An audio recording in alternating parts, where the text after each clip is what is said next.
श्री राग महला पहला। सब रस मिठे मनिए सुनिए सालोणे। खट तुरसी मुख बोलना मारण नाद किए। छत्ती अमृत भाव एक जाको नदर करे। बाबा और खाना खुशी खुआर जित खा दे तन पीड़िए।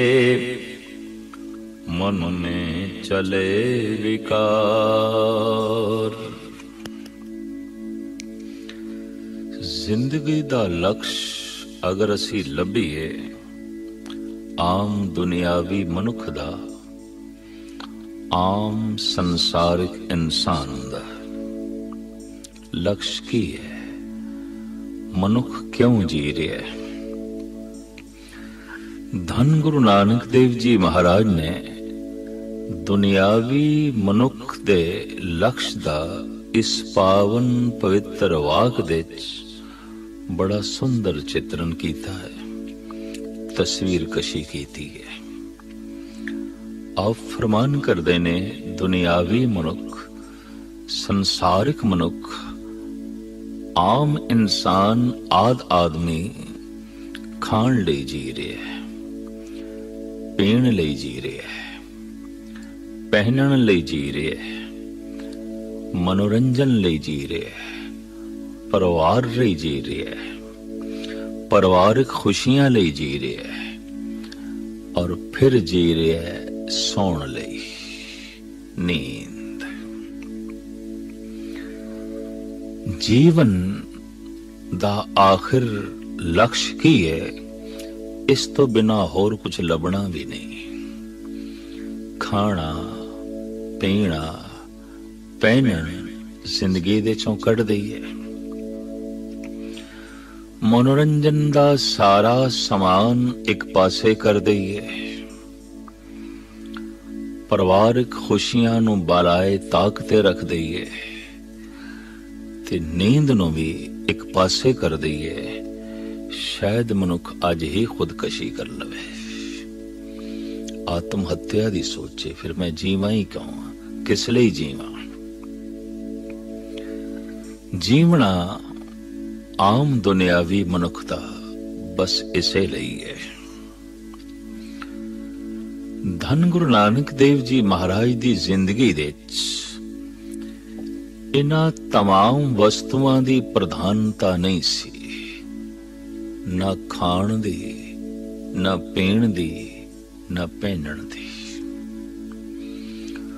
परिवारिक कशिश भी नहीं सी। घरों निकले 12-12 साल दी उदासी।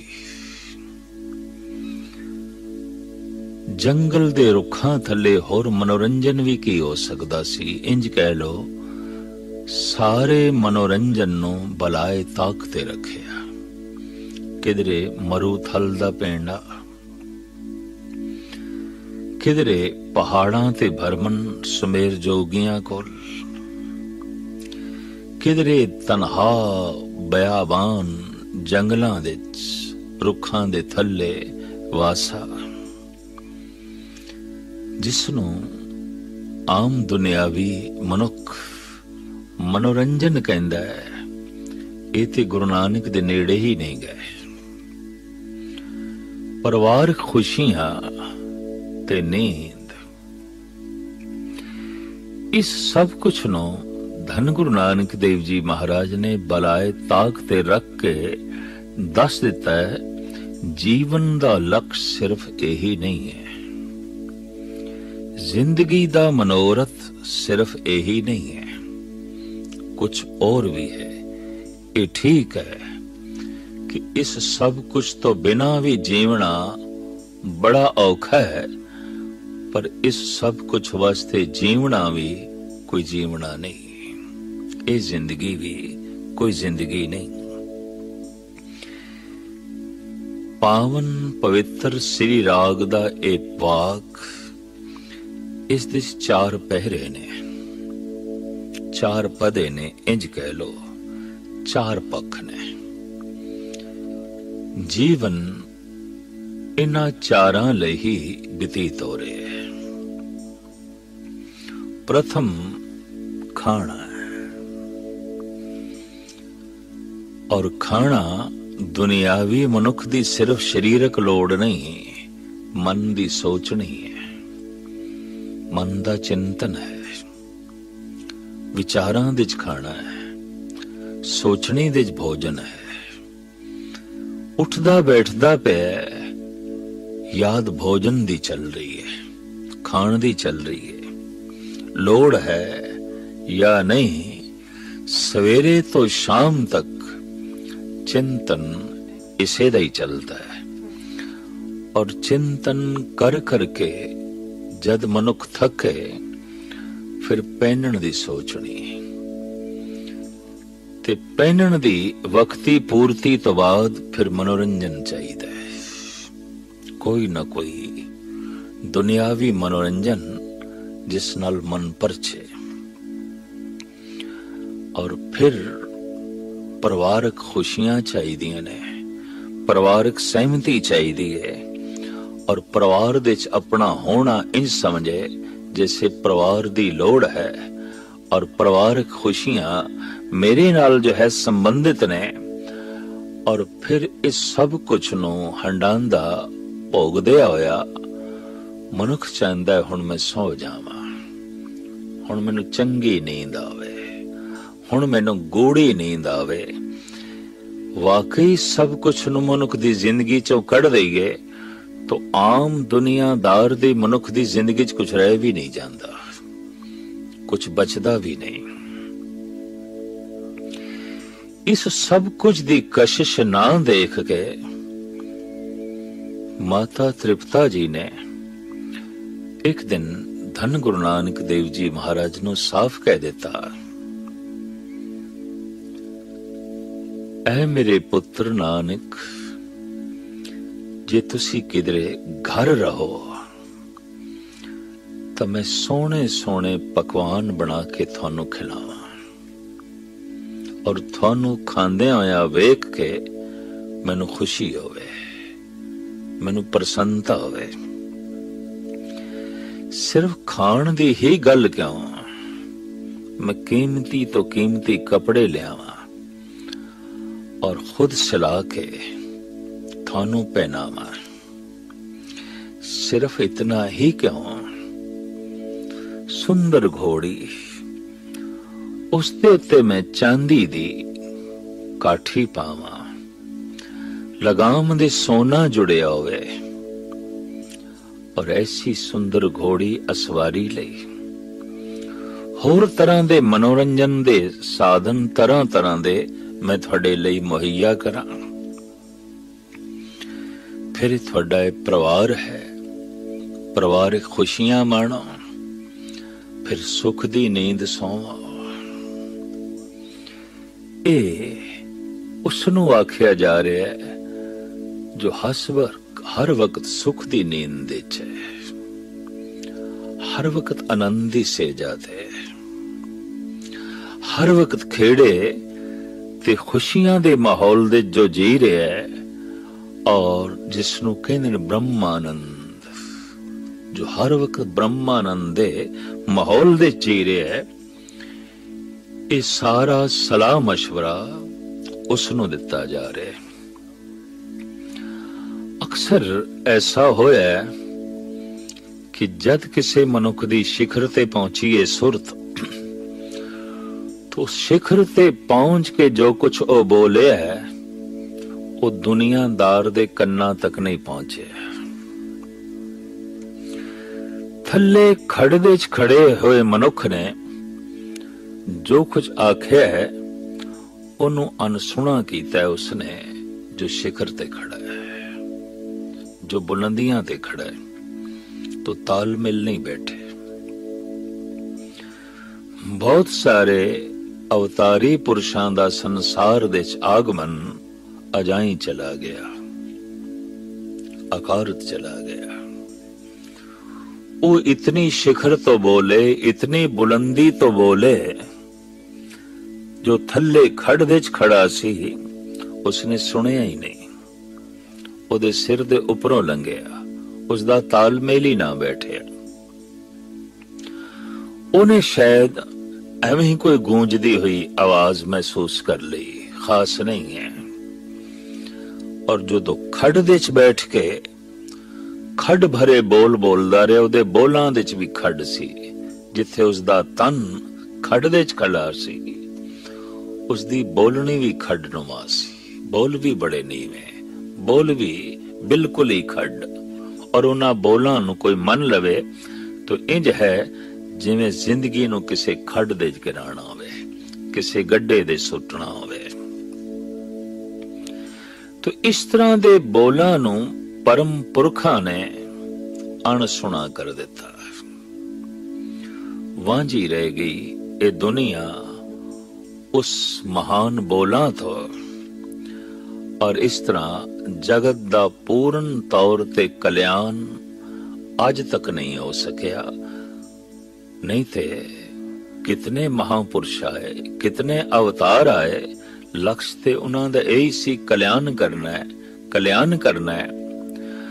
ਖੱਡ ਦੇ ਚ ਜ਼ਿੰਦਗੀ ਬਤੀਤ ਕਰਨ ਵਾਲਾ ਮਨੁੱਖ ਖੱਡ ਨਾਲ ਹੀ ਮੋਹ ਪਾ ਬੈਠਾ ਸੀ। ਗਹਿਰੇ ਗੱਡਿਆਂ ਵਿੱਚ ਹੀ ਜੀਵਨ ਦਾ ਆਦੀ ਹੋ ਗਿਆ ਸੀ। ਉਹਨੇ ਸਿਖਰਾਂ ਨੂੰ ਛੂਣਾ ਹੀ ਔਰ ਸਿਖਰਾਂ ਤੱਕ ਪਹੁੰਚਣਾ ਹੀ ਇਹ ਸੁਪਨਾ ਹੀ ਮੰਨ ਲਿਆ। ਇਹ ਹਕੀਕਤ ਨਹੀਂ ਹੋ ਸਕਦਾ, ਇਹ ਵਾਸਤਵਿਕ ਨਹੀਂ ਹੋ ਸਕਦਾ। ਇਸ ਵਾਸਤੇ ਸੋਚਣਾ ਹੀ ਬੰਦ ਕਰ ਦਿੱਤਾ।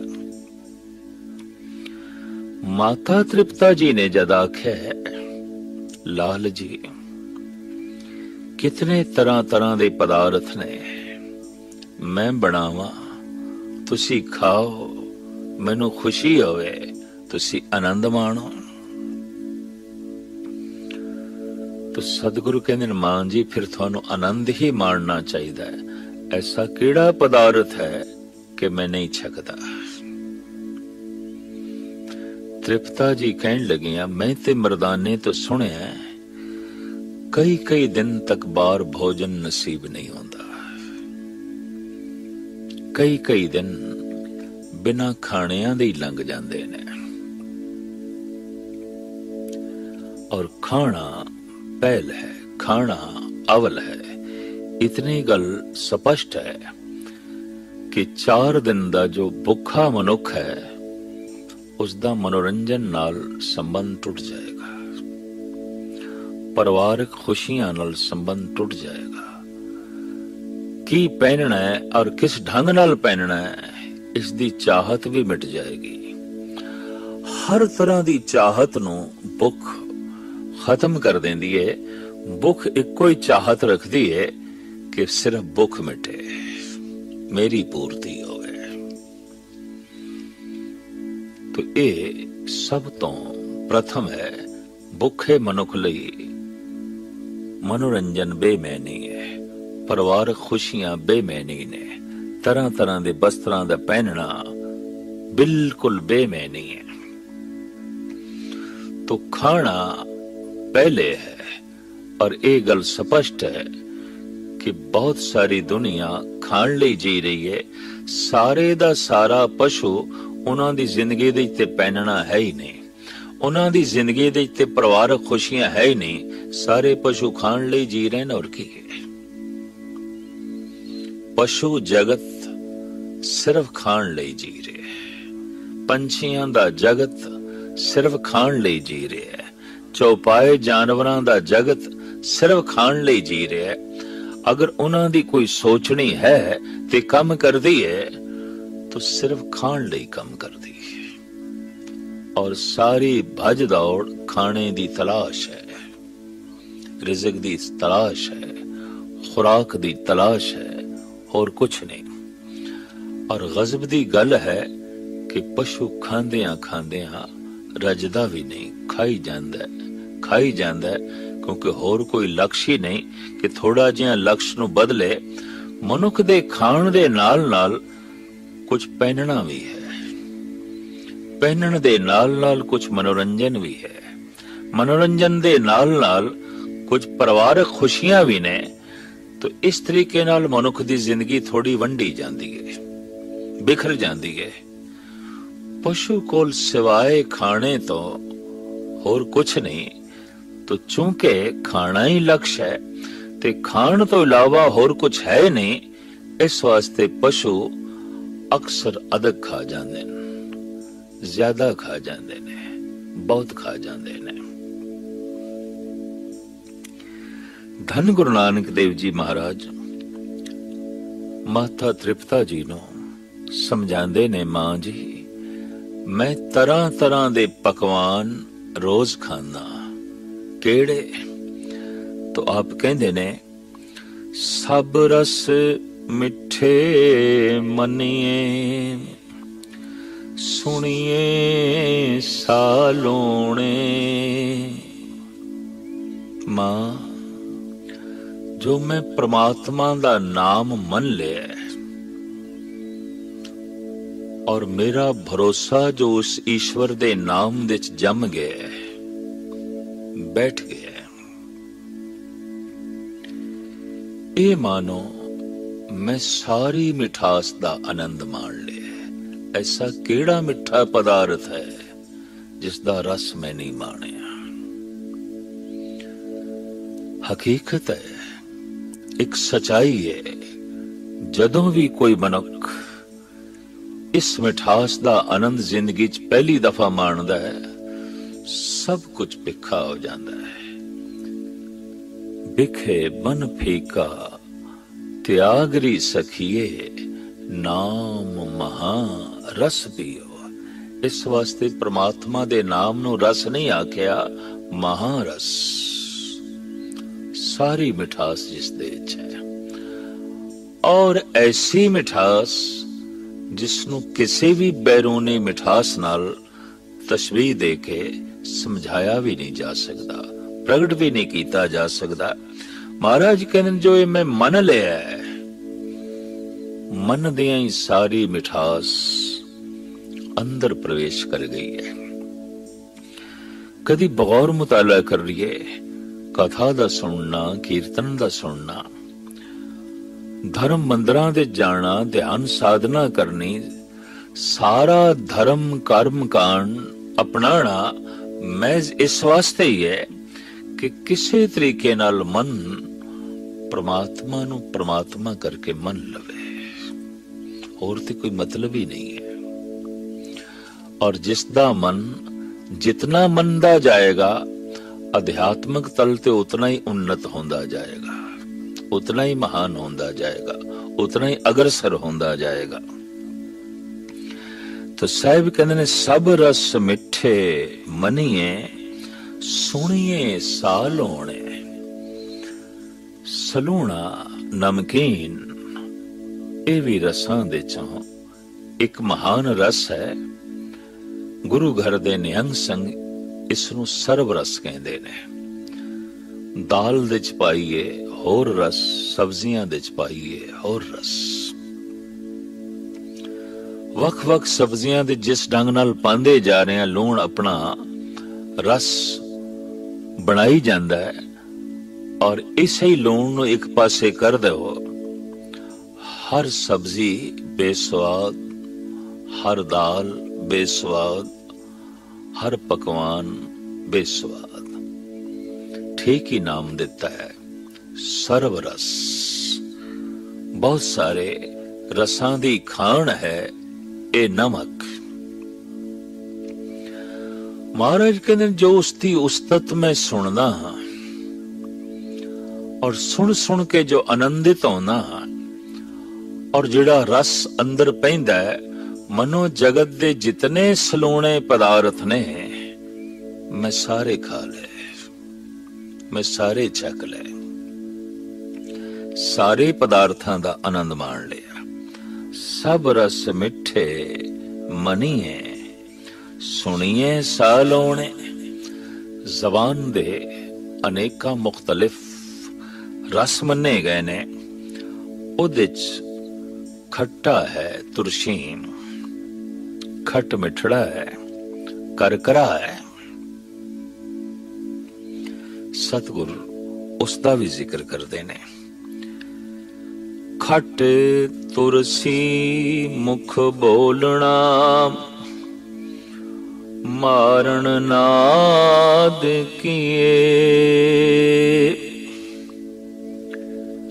ਖੱਟੇ ਤੁਰਸੀਮ, ਖੱਟ ਮਿਠੜੇ, ਇਹ ਸਾਰੇ ਦੇ ਸਾਰੇ ਉਹ ਰਸ ਨੇ ਜੋ ਮੈਂ ਆਪਣੇ ਮੂੰਹ ਨਾਲ ਪਰਿਪੂਰਨ ਪ੍ਰਮਾਤਮਾ ਦੇ ਨਾਮ ਦਾ ਉਚਾਰਨ ਕਰਦਾ।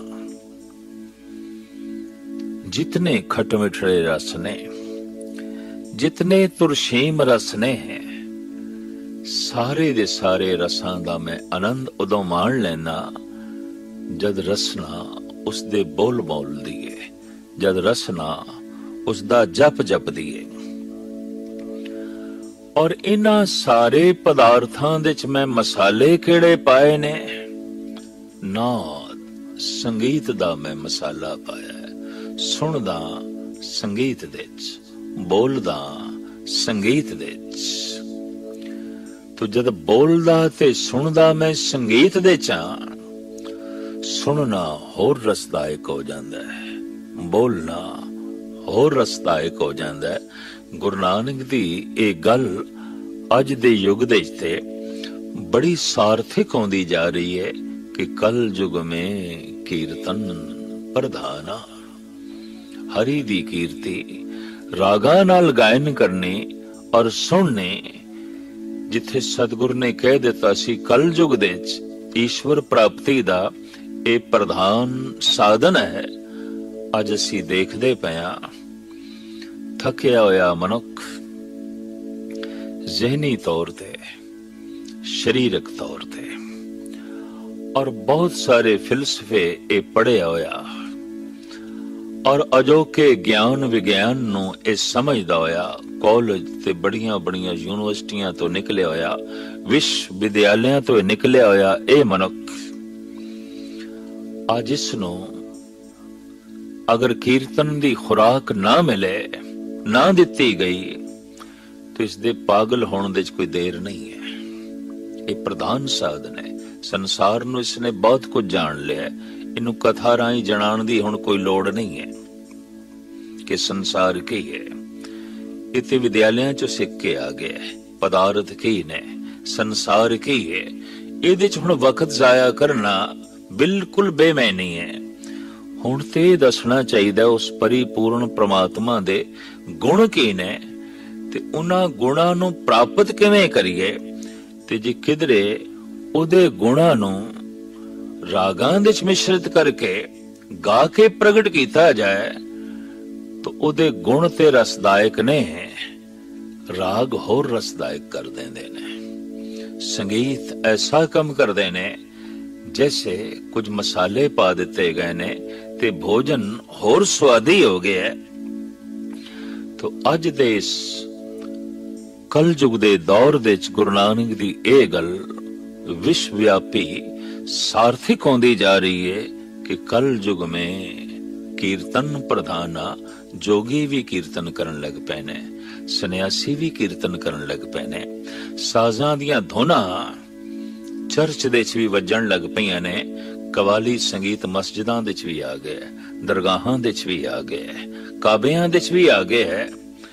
तो एक गल ते स्पष्ट हो गई कि गाण नाल परिपूर्ण परमात्मा खुदावंद ताला दे जिहड़े गीत ने, इनू संगीत दे ढाल के गायन करन नाल मन ते छेती असर पैंदा है और जल्दी सुकून मिलदा है।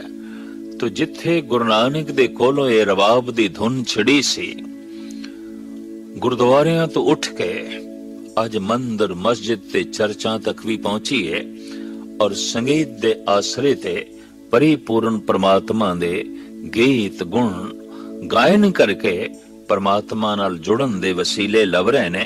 धन गुरु नानक देव जी महाराज कहंदे ने ये ते मसाला है संगीत, भोजन नूं होर स्वादी बना देंदा है, होर रसदायक जो है बना देंदा है। मारण नाद की है छत्ती अमृत भाव एक, जाको नदर करे। उस एक दा भाव, उस एक दी भावना, उस एक दी शरधा जो अंदर पैदा हुई है, मन में 36 प्रकार दे भोजन छक लेने। भोजन 36 प्रकार दा अक्सर मनिया जाता है। श्रृंगार 16 प्रकार दा गिणन दे जो है आया। मन दियां हालतां विद्वान 9 मनदे ने, जिन्हों 9 रस भी कह देंदे ने। मन दे वख-वख इस ढंग दियां जो है गिणतियां ने। साहिब कहंदे 36 प्रकार दा जो खाना है, मानो मैं छक लिया, मानो मैं रस मान लिया। जिहड़ी उसदी भावना अंदर उजागर हो गई है, अंदर जो है पैदा हो गई है। इस वास्ते बाबा होर खाना खुशी खुआरे, जित खा दे तन पीड़िए, मन में चले विकार। मनुख जिंदा रहिंदा अगर खून चलदा रहे, और खून तां चलदा रह सकदा है अगर मूंह दे च भोजन चलदा रहे, खुराक चलदी रहे। खुराक खून है, खून जिंदगी है, और खून चलदे ने तो मन चलदा है, विचार चलदे ने तो मुख गल ते आ गई भोजन ते। तो साहिब इसनूं इंज तस्लीम करदे ने कि है कुछ ऐसा भोजन जो खून दे च विकार पैदा करदा है ऐसा कुछ भोजन जो शरीर दे च रोग पैदा करदा है। बाबा होर खाना खुशी खुआर, जित खा दे तन पीड़िए, मन में चले विकार। वैसे तो एक दिन दा खाना भी दस सकदा है कि जो कुछ मैं खादा है शरीर दे अनुकूल है कि नहीं, मन दे अनुकूल है कि नहीं। अगर कोई शरीर शास्त्री होवे, अगर कोई अपने मन नूं पढ़न वाला होवे, ते उन्हें देखना चाहिए अज मैं खादा की है, क्योंकि खून दी गर्जिश ते खाण नाल है,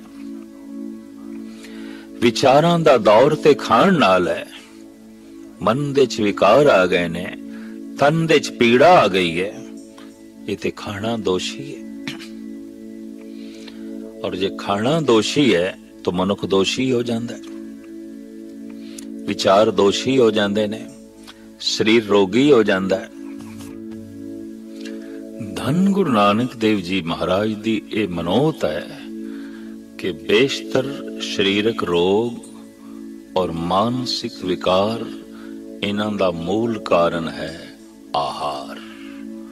अगर कोई मनुख अपने आहार दे प्रति सुचेत नहीं है, सावधान नहीं है, तो स्पष्ट है वो अपने रोगां प्रति और मानसिक विकारां प्रति सुचेत नहीं है। इस वास्ते फैसला कर देता है बाबा होर खाना खुशी खुआर, जित खा दे तन पीड़िए, मन में चले विकार। ये ठीक है कि जीवन व्यापक है, वनस्पति दे च है, पशु पक्षियां दे च है। आदि मनुख प्रकृति दे हवाले सी, पहाड़ां दियां कंदरां च रहिंदा सी, रुखां तले रहिंदा सी, और प्रकृति ही जो उसनूं खाण नूं देवे ओही खांदा सी। इसदा स्वयं दा कोई चुनाव नहीं सी, क्योंकि मनुख अजे सभ्य नहीं होया सी। प्रकृति ने जो फुल दे दिते, फल दे दिते, वो खा लिया। पर जब फुल ना मिले, फल ना मिले, तो फिर पशुआं दा शिकार। इस ते जीवन बतीत होंदा रहा। जिंदगी इस तरह लंघदी गई। आखिर सहजे सहजे मनुख सभ्य होया। सभ्य तो मुराद सभा दे च बैठण दी जाच आई। ਸਭਾ ਨੂੰ ਸਮਝਣ ਦੀ ਜਾਚ ਆਈ। ਸਭਾ ਦੇ ਵਿੱਚ ਆਪਣੇ ਆਪ ਨੂੰ ਪੇਸ਼ ਕਰਨ ਦਾ ਢੰਗ ਇਸ ਨੂੰ ਆਇਆ, ਔਰ ਜੋ ਵਿਚਾਰ ਮੈਨੂੰ ਨਹੀਂ ਚੰਗੇ ਲੱਗਦੇ ਉਹ ਸਭਾ ਨੂੰ ਵੀ ਨਹੀਂ ਚੰਗੇ ਲੱਗਦੇ। ਸਭਾ ਮੈਨੂੰ ਕੈਸੀ ਚੰਗੀ ਲੱਗਦੀ ਹੈ ਔਰ ਸਭਾ ਨੂੰ ਮੈਂ ਕਿਸ ਢੰਗ ਨਾਲ ਚੰਗਾ ਲੱਗ ਸਕਦਾ, ਇਸ ਸੋਚਣੀ ਦਾ ਜਦੋਂ ਜਨਮ ਹੋਇਆ ਔਰ ਇਸ ਸੋਚਣੀ ਦੇ ਅਨੁਕੂਲ ਜਦ ਮਨੁੱਖ ਨੇ ਆਪਣੇ ਆਪ ਨੂੰ ਢਾ ਲਿਆ ਤਾਂ ਉਸ ਨੂੰ ਆਖਿਆ ਗਿਆ ਸਭੇ। ਤੋ ਇਸ ਦੀ ਸੋਚ ਦੇ ਵਿੱਚ ਇਹ ਵੀ ਗੱਲ ਆਈ ਕਿ ਮੈਥੋਂ ਘੱਟ ਤੋਂ ਘੱਟ ਕਿਸੇ ਨੂੰ ਦੁੱਖ ਪਹੁੰਚੇ, ਚੋਟ ਪਹੁੰਚੇ, तो मेरे आहार दे च भी किसी नूं चोट ना पहुंचे, मेरी खुराक दे च भी किसी नूं चोट ना पहुंचे। वैसे ते बनस्पति दे च भी जी, दाणियां दे च भी जी, और पहला समग्र व्यापक जीवन पानी, पहला पानी जीव है। जित हरिया सब कोय, अहिंसक ते मनुख हो नहीं सकदा, नहीं तो पानी का त्याग करना पएगा, बनस्पति का भी त्याग करना पएगा, दाणियां का भी त्याग करना पएगा, क्योंकि जे ते दाने अन्न के जियां बाज न कोए।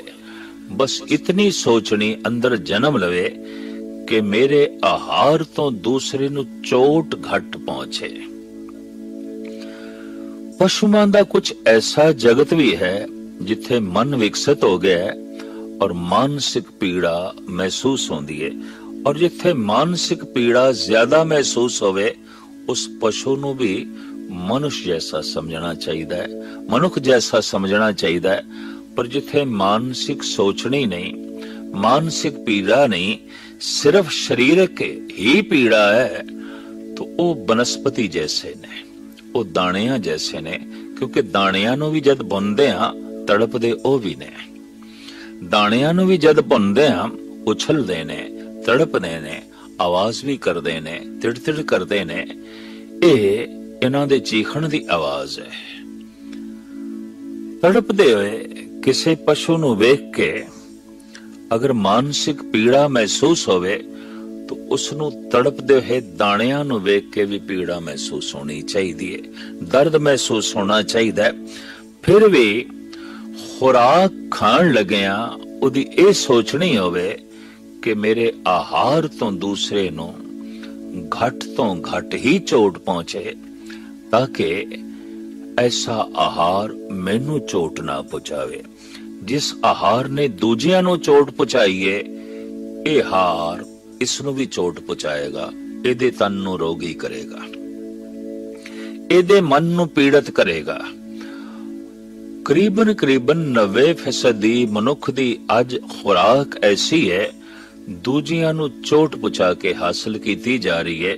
तो चोट पहुंचा के हासिल की गई खुराक भी चोट पहुंचाएगी, खुराक भी जरब करेगी। इस वास्ते गुरु नानक दा ये फैसला, बाबा होर खाना खुशी खुआर, जित खा दे तन पीड़िए, मन में चले विकार।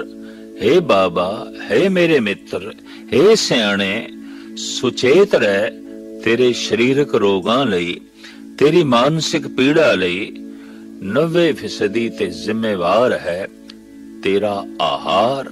तो जो आहार दे प्रति सुचेत नहीं, वो विचार दे प्रति सुचेत नहीं हो सकता। जो आहार दे प्रति सुचेत नहीं, वो अपने शरीर दे प्रति भी सुचेत नहीं हो सकता। और जो शरीर ते मन दे प्रति सुचेत नहीं, उन्हें सभ्य नहीं कहा जा सकता, असभ्य मनुख है। अजे उसनूं सभा दे बैठण दी जाच नहीं आई, अजे उसके अंदर पूर्ण तौर ते मनुखता प्रगट नहीं हुई। तो प्रथम गुरु नानक देव जी महाराज अपना उपदेश, अपना संदेश खाने तो आरंभ करते ने, फिर दूसरा आप पहनण दा उपदेश देंदे ने।